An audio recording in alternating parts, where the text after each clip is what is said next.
Olá, o Dr. Fabiano Petean, que é assessor da Subprocuradoria-Geral de Justiça de Políticas Criminais do MPSP, é o nosso convidado para esta edição do Estúdio MPSP. Doutor, agradecemos muito a sua gentileza de ter aceitado o nosso convite. O senhor está escalado, vamos dizer assim, para um evento bastante interessante que a Escola Superior do Ministério Público está organizando sobre a questão do crime organizado, as organizações criminosas. E o senhor vai focar a questão do compliance e as organizações criminosas. Então a primeira pergunta é óbvia, levando em conta que a gente está lidando também com pessoas que não são muito afeitas às questões do direito. O que é essa ferramenta do compliance, doutor? Pois não, aqui agradecendo já o convite que foi feito, sempre que tiver aí a disponibilidade, a necessidade, nós estaremos aqui juntos contribuindo com a sociedade, com a nossa instituição. Em primeiro lugar, o compliance ele é tido como uma ferramenta de boas práticas. O que significa isso? Quando você tem uma empresa, quando você tem uma iniciativa privada ou até iniciativa pública, só que a iniciativa pública nós sabemos que existem aí os estatutos que vão regular as condutas permitidas e proibidas. Quando se fala numa iniciativa privada, nós temos um controle sobre as boas práticas empresariais, de todas as pessoas que participam desse ciclo de produção, não é? Dependendo da empresa, dependendo da finalidade. Então, se nós tivermos um código de conduta, uma espécie de código de conduta, onde essas pessoas vão ter as condutas permitidas, as condutas proibidas e essas condutas que vão trazer o melhor desenvolvimento nessa parte empresarial para atingimento dessas finalidades. Então, é muito semelhante falar em compliance com boas práticas. A tradução que vem da palavra originária do inglês corresponde a estas boas práticas, o que poderia também ser uma das partes de programas de integridade empresariais. Perfeito. Em que medida que essas boas práticas, como o senhor define, compliance, podem auxiliar no combate às organizações criminosas, doutor? Bom, aí uma diferença nós precisamos saber e entender. Nós temos uma diversidade de organizações criminosas. Organizações criminosas violentas, não é? Os grupos de extermínio, nós temos aí facções criminosas. Essas organizações criminosas, elas possuem um estatuto próprio, um código de conduta próprio, onde os tribunais próprios do crime vão julgar e organizar pela força, pelo medo ou pela imposição, essas, entre aspas, práticas, entre aspas, boas práticas para o desenvolvimento dessas organizações criminosas violentas. Então, a obediência do ponto de tráfico, por exemplo, não invadir a área de outro local, inclusive entre as próprias organizações criminosas, onde nós observamos aí os grandes conflitos entre organizações criminosas violentas. Uma espécie de ética do crime. Uma ética do crime, ok. E aí, nesse caso, evidentemente que o próprio estatuto e os mandamentos, não vou chamar isso de compliance propriamente dito, mas se assemelha à prática que os membros precisam ter para atingir as finalidades sobre as sanções pesadas que essas organizações possuem. O que nós precisamos prestar mais atenção é alguma coisa empresarial que está muito mais próxima do nosso dia a dia. Perfeito. E aí, essas regras de compliance, de boas práticas empresariais, elas podem vir dentro, por exemplo, de empresas que têm algumas finalidades ilícitas. Olha, eu tenho aqui a minha atividade principal, mas eu quero sonegar impostos, por exemplo.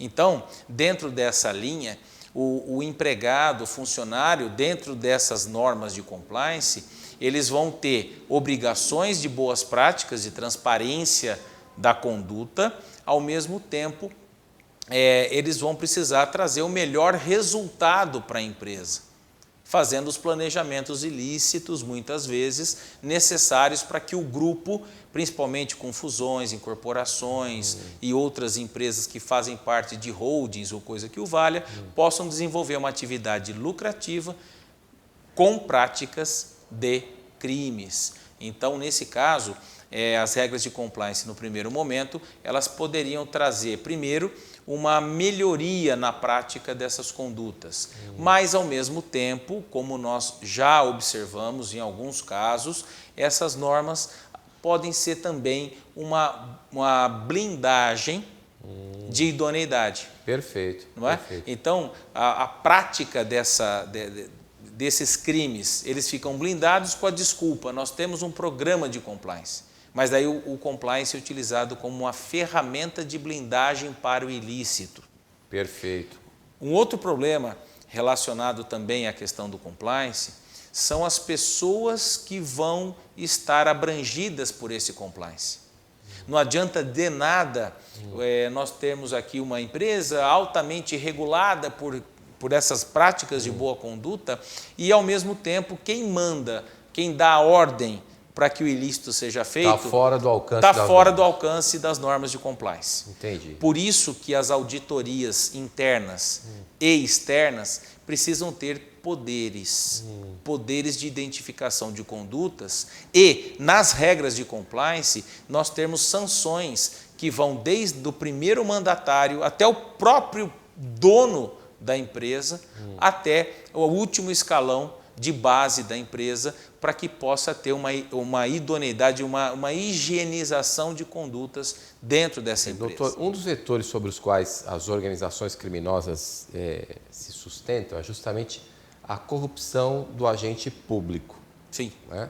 Em que medida que essas boas práticas, o compliance adotado nas empresas, pode detectar ou até mesmo evitar, né, que o pagamento de propina, usando uma linguagem, né, mais direta, se manifeste? No caso da corrupção do agente privado, né, a pessoa que está participando da empresa, e o agente público, o programa de compliance ele pode ter essa previsão de como o relacionamento, aí nós falamos de relacionamento, como que o relacionamento do funcionário, do empregado dessa empresa, o representante comercial, o ordenador de despesa, o representante mesmo, o dono da empresa, vai se relacionar com as esferas públicas. E aí, evidentemente que se houver um relacionamento que está comprovado, diferente do que o programa de compliance esteja estipulado, evidentemente que a conduta passa a ser uma conduta mais retratável e possível de punição. Então, o programa de compliance sério, agora, né, dizendo um programa de compliance sério, perfeito, com uma auditoria séria, vai exatamente impedir uma parte da corrupção. Não é? Então, esse é um movimento, esse é um movimento interessante para se evitar que essas circunstâncias aconteçam.